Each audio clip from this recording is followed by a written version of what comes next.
La plupart des gens pensent qu'il est plus facile de devenir bilingue si l'on commence l'apprentissage d'une deuxième langue dès le plus jeune âge. C'est souvent le cas, mais il est aussi possible et peut-être aussi facile de devenir bilingue en commençant cet apprentissage plus tardivement, voire même à l'âge adulte. C'est vrai que les très jeunes enfants apprennent une langue sans y penser, sans effort particulier, parce qu'ils sont libérés de la pression d'une scolarité exigeante au niveau des performances académiques. Ils apprennent en jouant ou lors de situations d'apprentissage concrètes, ancrées dans l'action. Surtout, ils ne sont pas bloqués par l'idée de faire des erreurs ou de trouver le mot juste. La seule chose qui compte pour un enfant, c'est de pouvoir communiquer, de se faire comprendre et de comprendre ce qu'on leur dit. C'est un processus d'apprentissage organique, naturel et plaisant.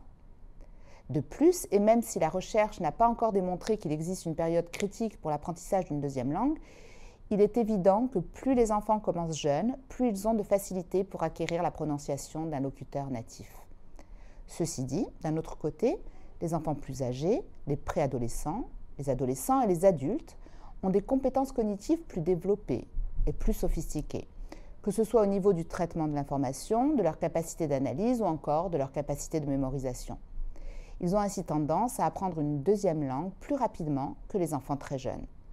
Ainsi, si l'on considère le facteur temps comme critère de facilité d'accès au bilinguisme, il semblerait que les préadolescents, adolescents et adultes aient un avantage en comparaison des très jeunes enfants.